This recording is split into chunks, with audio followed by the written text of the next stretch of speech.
Afternoon sunlight poured into the literature classroom of a public middle school. Elena Ward crouched beside a desk littered with scraps of paper. A boy frowned, trying to glue green strips into a row of grass. "Here, let me help," Elena said softly, her fingertips sticky with paste. The faint smell of craft glue mingled with fading sunlight, wrapping the room in quiet familiarity. This was where she belonged, correcting small mistakes, guiding unfinished poems, watching eyes ignite when a line of verse finally clicked. And then, suddenly, something shifted. Not laughter, not the scrape of chairs, but a gaze. It pressed heavy enough to freeze her hand midair. Elena lifted her head, instinct faster than thought. At the far end of the room, among rainbow drawings and blotched watercolors pinned crookedly to the wall, a man stood. A long charcoal coat draped his frame, posture still, face unreadable. Nothing about him belonged here. In a room of pencil shavings, spilled juice boxes, and childhood chatter. "Excuse me, are you looking for someone?" Elena asked, her voice steady, though her chest tightened. He didn't answer, his eyes locked onto hers, quiet but unyielding. The name arrived before recognition of the face.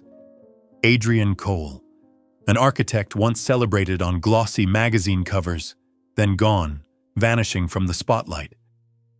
People whispered that he became a shadowed philanthropist, funding the restoration of forgotten libraries. Rarely photographed, almost never seen. Yet here he was, in her classroom. Elena's heartbeat thudded, not from fear, but from something unnamed. His gaze felt like an unveiling, as if he saw more than she had ever allowed. Inside, her thoughts stirred. Who is he without the stone walls and accolades? And why? Why does he look at me like that? The moment stretched long, suspended. The classroom noise dissolved, leaving only the sound of her own breath filling the silence. Then, he blinked. A small gesture, strangely enough, that seemed to release them both. Elena rose, brushing stray glitter from her skirt. Her eyes never left his, steady yet brimming with unspoken questions. Adrian inclined his head, slight, subtle, almost invisible. But Elena saw, she felt it. He turned and walked away, his tall frame disappearing into the corridor. Her heart faltered, catching on the absence he left behind. She bit her lip and whispered to herself, just a visitor passing through. Right? But she already knew better. The moment had settled inside her like dust on an old book, silent, stubborn, impossible to shake off. 3 days passed, and Elena tried to convince herself that moment had been nothing more than a mistake. A passerby, perhaps lost, perhaps curious, yet every time she recalled it, the memory clung to her mind like dust pressed into the spine of an old book, impossible to brush away. On Wednesday afternoon, Elena sat in the staff lounge, marking essays, when the buzzer rang. The school secretary's voice crackled over the intercom. "Ms. Ward, there's a visitor asking for you. Says his name is Cole." Her pen went still. It couldn't be. But when she stepped into the hallway, there he was, Adrian Cole. Gone was the long, distinguished coat. Today, he wore a dark wool sweater and plain jeans. Yet even dressed down, he looked out of place among the chaos of children. Students poured past him in waves, laughter spilling, sneakers pounding against the floor. He remained unmoved, as if he belonged to another world. "You came back?" Elena said, steadying her voice. "I did." His tone was low, deliberate. "Why?" He hesitated, eyes fixed on hers. "At first I wasn't sure, but then I thought about you, about the way you looked at me." "You don't know me," she countered, her brow furrowing. Maybe not. His breath eased out. But sometimes recognition doesn't require knowledge, just a single moment. Elena crossed her arms, a wry edge in her voice. Is that the kind of line you use when you visit schools? A little charm? Some vague mystery? The corner of Adrian's mouth twitched, almost a smile. No, this is different. Elena held her ground. This is a school, not a stage for a charitable performance. The kids here aren't props. I know. Do you? She pressed. His gaze never wavered. I came back because I want to understand why you looked at me the way you did, as if you saw through everything I built to stay hidden. The words pierced her like a pin through fragile fabric. Elena froze. No one had ever said that to her before. No one had dared. For a fleeting instant, the hallway hushed. Not because the children had quieted, but because every sound seemed to drift away. Elena lowered her arms, her voice softer now. You're not what I expected. And neither are you, he replied. It wasn't a truce. It wasn't trust. But in that brief exchange, a thread was drawn between them, fragile, invisible, and strong enough to make the heart tremble. Elena turned first, yet inside her lingered a question she couldn't silence. What exactly am I stepping into?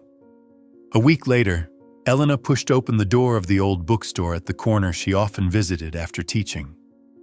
The place felt like another world. The scent of yellowed paper, leaning wooden shelves, price tags handwritten and faded.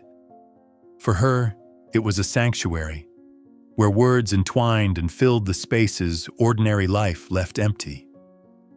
She wasn't expecting anyone, but in the far corner, near the classics shelf, he was there. Adrian Cole. A book open on his lap, the lamp's glow casting shadows across his slightly tousled hair. He didn't read like someone seeking pleasure. He read like each word was a lifeline. Elena hesitated. She could have turned, pretended not to notice. Instead, she drifted toward the poetry section, passing him by. When she glanced up, his eyes had already lifted from the page to meet hers. Do you come here often? Adrian asked, voice so quiet it might have gone unheard if not for her focus. Sometimes, Elena replied, fingers grazing the spine of a book. This place makes it easier to breathe. He closed the book gently, a finger marking the page. For me, it feels more like hiding. Their gazes met. This time, Elena was the first to smile. From then on, their encounters became rhythm more than coincidence. One late night at a diner downtown, they sat across from each other, sharing fries and coffee. Another afternoon, they lingered on a wooden bench by the riverside, silent as the current carried everything downstream. Once, they walked the entire stretch of the city's trail, not speaking much, just letting their footsteps and the wind hold the conversation. In that silence, Elena noticed, he never rushed to fill the quiet. Unlike the rest of the world, Adrian let it breathe, and within that space, she found herself speaking more than she ever had. When my mother left, I was 15, she confessed during one of their walks. My brother was 8. I learned to pack his lunches, do homework with him, calm him when he cried at night. And I was terrified. Terrified that my whole life would be about giving endlessly, without ever being seen. He listened. No interruption, no judgment. His eyes steady, absorbing every word. Then it was her turn. What about you? What are you most afraid of? Adrian paused, a long silence stretching. When he spoke, his voice was rough. That if someone truly saw me, they'd leave. Elena stopped walking, turning toward him. Her breath caught. In a small diner late at night, with the air heavy with coffee and grease, She reached across the table, her fingers brushing his. His hand trembled. "But I'm still here," she whispered. He looked at her as though no one had ever said that before, as if those words rewrote the very definition of mercy. They never named what was happening. There were no plans, no declarations, only meetings that felt inevitable, eye contact that lingered too long, silence that became their shared language. Something was building. Not loud, not hurried, but real. So real, Elena knew she had crossed into a place from which there was no return. One late afternoon, Elena found a small card tucked inside her mailbox. Recycled paper, handwriting slanted yet steady. "If the weekend feels too heavy, come where the river runs slower." Below, an address. No name, no signature, but she knew. Adrian. She held the card for a long while, torn between reason and a quiet ache inside her chest. Am I out of my mind? Going somewhere remote with a man I hardly know? But curiosity and something far harder to name. One, his cabin sat at the edge of the gorge, overlooking a wide, unhurried river. Not luxurious, not ostentatious, but crafted with care. A broad wooden porch, shelves stacked with books, a fireplace scented faintly of wood smoke. Adrian opened the door, sleeves rolled, eyes carrying a hint of uncertainty. "You came. You invited me," Elena answered softly. They didn't embrace. They didn't need to. He stepped aside, letting her in. The silence of the house wrapped around them, warm instead of awkward. That night, words were few. He brewed tea. She traced spines of books. An old cello record moaned softly from a dusty speaker. By the second cup, Elena leaned her head against his shoulder. No explanations, just breath meeting breath, quiet as a prayer. Rain tapped the roof and she whispered, "Do you ever feel like you don't fit the life you built for yourself?" His voice was rough. All the time. She turned to him, not for comfort, but for recognition. His gaze met hers, slow and unguarded. He didn't kiss her then. He only brushed a strand of hair back, fingertips trailing her cheek, as though memorizing the shape of her courage. The next morning, Elena left. There was no goodbye embrace, but she knew it wasn't an ending, only a pause. A week later, she returned with a canvas tote of books and fresh oranges. Adrian opened the door before she could knock, as if he had been waiting. That evening, he cooked soup, burned the garlic. She laughed, and he said nothing, only watched her, his eyes warmed by the sound. They chose the floor over the couch, the fire reduced to embers, a record whispering in the background. Their knees brushed, then stayed. "This scares me," Elena admitted. "Why?" "Because it doesn't feel like something I can walk away from." He didn't answer. He didn't need to. Instead, he reached for her hand, movements slow, tentative, asking without words. She didn't pull away. The kiss that followed wasn't hungry. It was searching. It asked, "Are you real? Will you stay if I show you who I am?" Adrian kissed her as if afraid she might vanish. Elena responded as if she had been holding her breath for years. There was no urgency, no frenzy, only reverence. He undressed her like a prayer. She touched his scars without asking their stories. When at last they lay skin to skin, it wasn't desire that defined it. It was trust. Afterward, silence returned. Elena rested her head on his chest, listening to his heartbeat. He whispered her name once, as if that alone was enough to tether her here. The next morning, when she left, Elena felt she had left a piece of herself behind in that cabin. And she knew what had begun here would not end easily. At first, Elena told herself her body was only reacting to stress. Too many hours teaching, restless nights. But the signs began to stack up.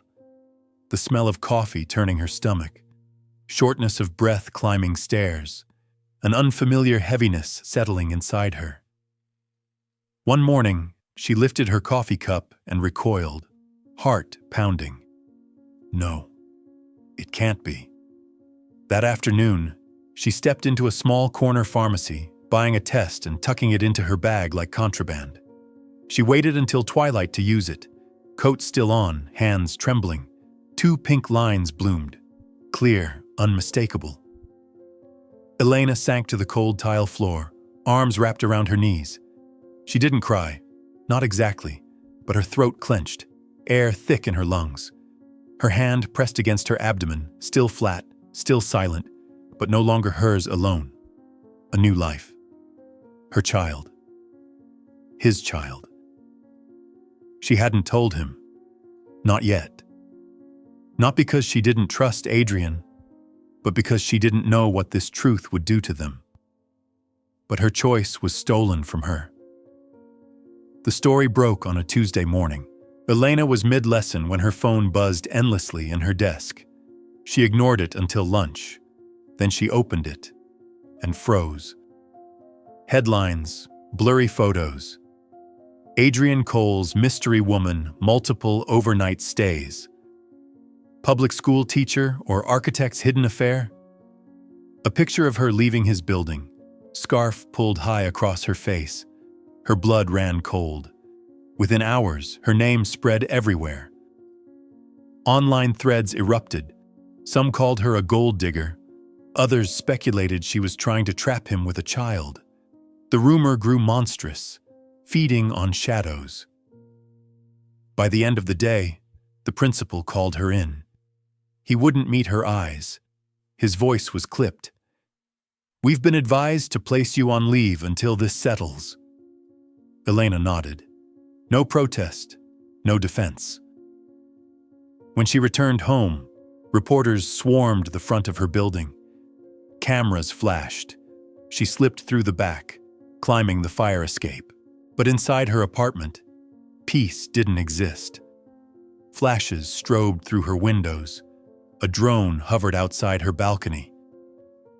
Elena locked herself in the bathroom, curling beside the tub in the dark. Her phone buzzed endlessly like a racing pulse. "He'll call. Adrian will call," she repeated to herself. But every vibration was news, not his name. Her teeth sank into her lip. What is he doing? Calculating, negotiating, or simply staying silent like he always does? Silence, once a comfort between them, became betrayal. She wanted to scream, to smash the phone. Instead, her palm pressed against her stomach, and she whispered, voice breaking, "I'm sorry." The tears came slowly, waited. The sharpest pain wasn't the lies outside, but the way she began to believe them inside. Adrian's apartment was dark when Elena entered. Inside lingered the faint scent of herbal tea and the smoky trace of wood from nights she had once stayed. On the chair, the gray sweater she used to wear hung carelessly. She knelt by the low dresser, folding that very sweater. Her fingers pressed into the soft knit, holding longer than necessary. She knew she couldn't keep it, yet she wanted one last touch. The door opened softly. Heavy footsteps. Adrian stood there, his shadow stretching across the floor. "Elena." His voice was low, ragged, tinged with panic. "You don't have to do this." She didn't look up. "I already have. I just haven't walked out the door yet." He moved closer, stopping a few feet away. "Please, talk to me." Elena rose slowly, facing him. Her eyes carried no anger, only exhaustion, the kind built from days of enduring everything alone. "You should have called me," she said, calm but trembling at the edges. "Before the headlines, before the lies everywhere. You should have been there." He swallowed hard. "I was trying to find a way to fix it." I thought silence would protect you. Her laugh was dry, brittle. You don't heal wounds by pretending they don't exist. Silence didn't protect me. It left me alone in the storm. I never meant to abandon you. His hand reached out, almost desperate. I did it to protect us. She shook her head, her voice sharper now, pain breaking through. No. You were protecting the image you've spent your life curating. Adrian Cole, controlled, untouchable, the man who vanishes when things get messy. He winced, as though struck. That's not fair. Fair. Elena's voice quivered. You left me out there, alone, pregnant, hunted by cameras, shamed online. And you? You stayed silent. No call. No hand to hold. Nothing to tell me I wasn't just disposable. The air grew heavy, thick. Adrian gripped her hand, voice cracking. I never saw you as disposable. Elena held his gaze, whispering, Then why did I feel that way? The silence that followed was louder than any shouting could have been.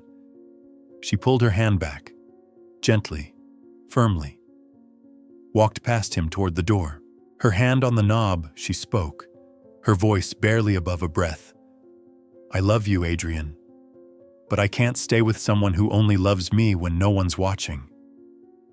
He froze, eyes wide, as if the words had turned everything real. Please don't go. I don't want to lose you. Elena stood still a moment, her hand trembling on the knob, then whispered, You already have. The door closed, not with a slam, but with the softest click. A sound so quiet it seemed harmless, yet sharp enough to shatter everything inside him. The apartment felt hollow, as if Elena had carried the air out with her. Adrian stood frozen in the living room, eyes drifting over the remnants she'd left behind. The teacup she used, a book still open on the table, the pillow indented with the shape of her sleep. He tried to draw a breath, but his chest clenched tight. This is what I caused. This is the cost of silence. Adrian sank to the floor, not by choice, but because his legs refused to hold him. His head dropped into his hands. The walls he had built for protection had become his prison, trapping him alone with loss. In the dark, her words echoed, You already have.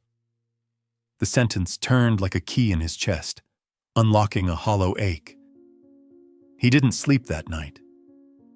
He wandered the apartment like a stranger, the kitchen still stocked with spices she bought, the piano she teased him for never playing, the throw draped across the couch still carrying the trace of her perfume. At dawn, Adrian sat before his computer. His fingers trembled but typed anyway.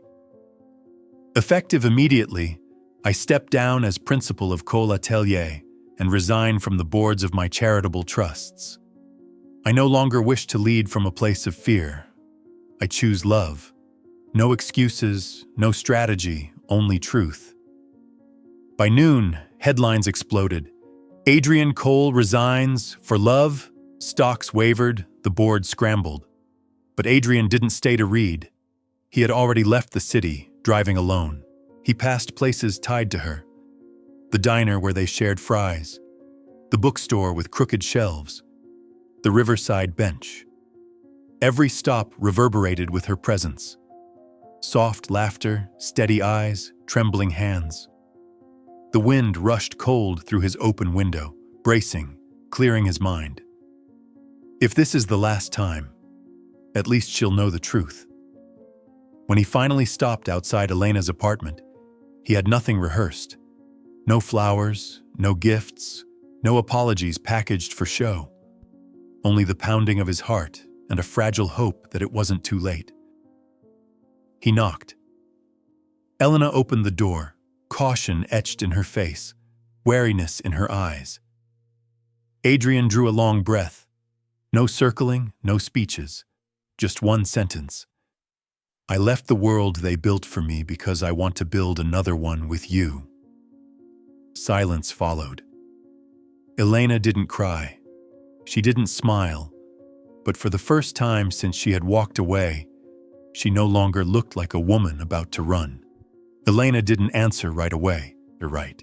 When Adrian spoke those words, she only stood at the doorway, her gaze caught between doubt and something resembling hope, though pressed down tightly. She didn't open her heart, but she opened the door, just a crack. And for Adrian, that was already a miracle.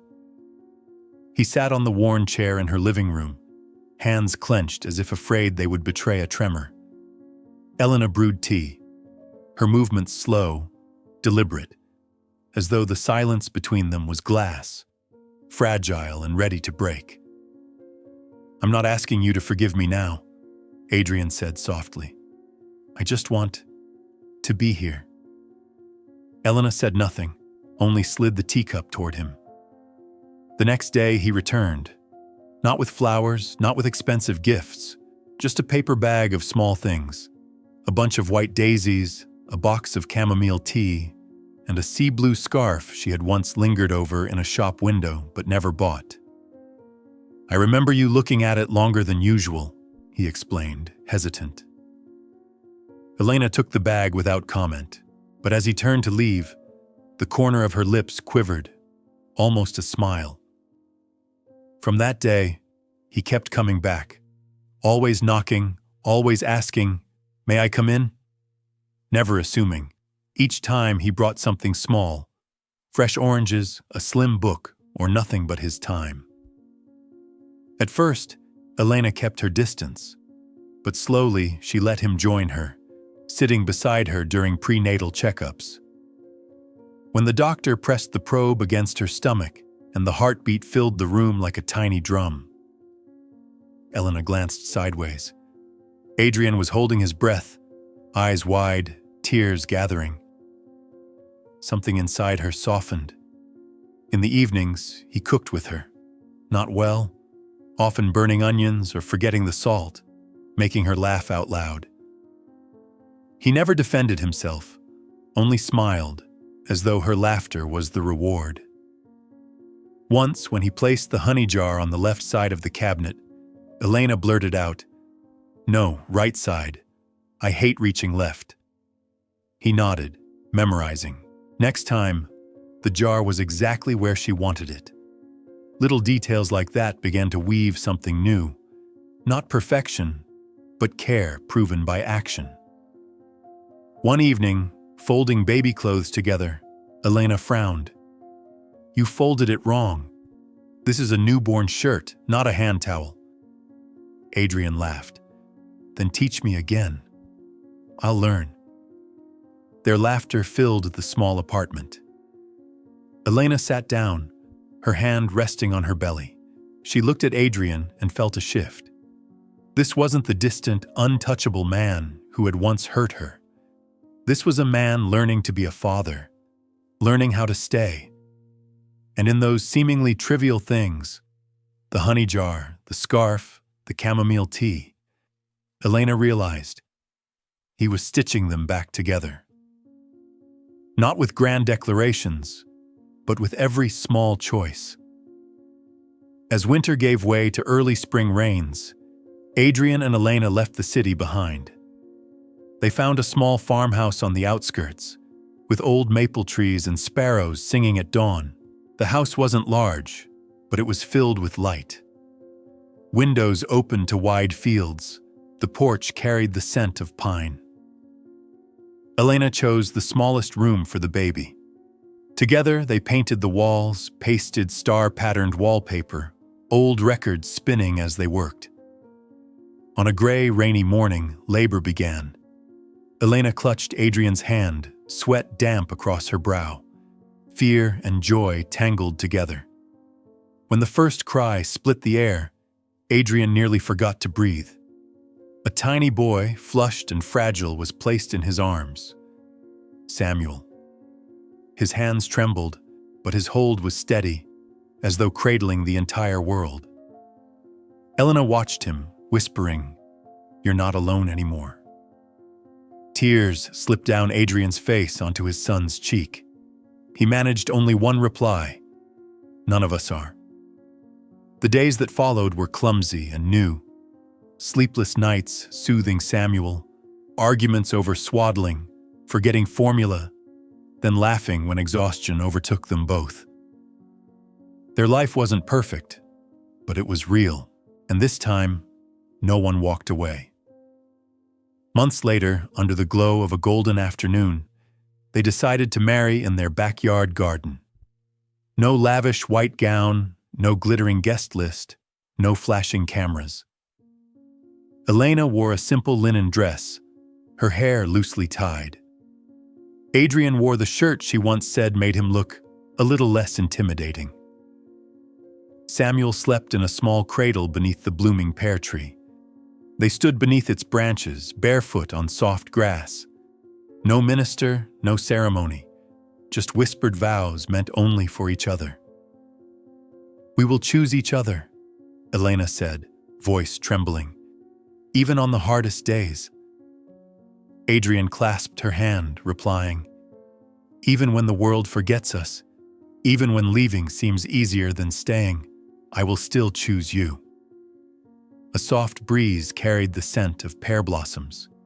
They kissed, slow and quiet, not as an ending, but as the beginning of a true home. From the cradle came a small cry. Elena laughed. Adrian lifted their son, rocking gently. In that moment, beneath the pear tree, the three of them stood together.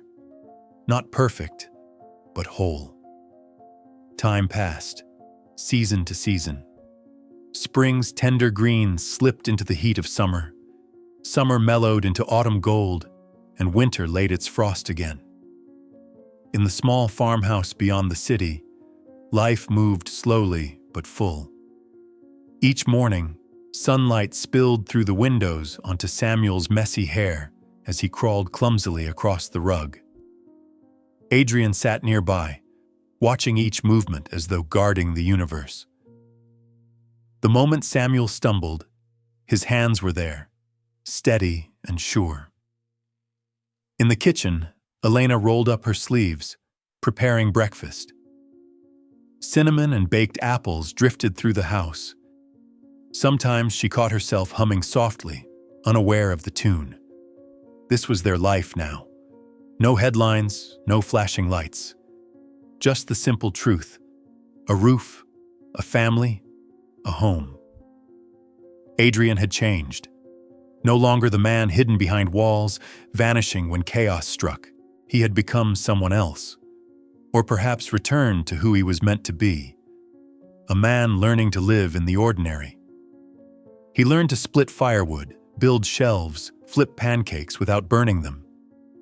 He still skimmed the news, replied to the occasional email from old colleagues, but ambition no longer kept him awake.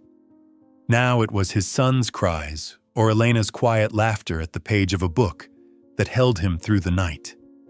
Elena had changed too. After months of rest, she accepted part-time teaching at the community center. Her students adored her, not for credentials, but for the way she listened, the way she told stories. On rainy afternoons, when Samuel napped, she wrote, pages tucked away, not for the world, but for herself.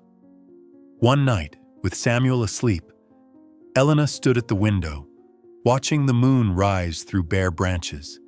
Adrian wrapped his arms around her from behind. "Do you ever wonder, what if I hadn't opened the door that day?" she asked. His chin rested on her shoulder, his breath warm. "Sometimes I think about it, but then I look at you, at him, at all of this, and I stop. Because this is more than I ever thought I'd have." Elena smiled faintly, a fragile, radiant curve. "Sometimes I still get scared. Scared it's all too fragile." Adrian tightened his hold. "That fragility is what makes it beautiful." They stood quiet, breath in rhythm, hearts steady. Another evening, as Samuel neared his first birthday, Elena whispered, "I think someday I want another child." Adrian blinked, surprised, searching her eyes. Then he nodded, voice trembling softly. If that's what you want, we'll keep building. Outside, spring returned. Beneath melting snow, green shoots pressed upward. Inside, a child's laughter echoed. Elena realized, love doesn't end like a fairy tale. It continues like a garden to tend, to mend, to water, to wait on. Sometimes it wilts, sometimes it blooms. But if you choose each other every day, it will always grow. And in that little house, through every season, Adrian and Elena kept choosing each other. On easy days, on hard days, in light and in shadow. It wasn't a perfect story. It was a true one.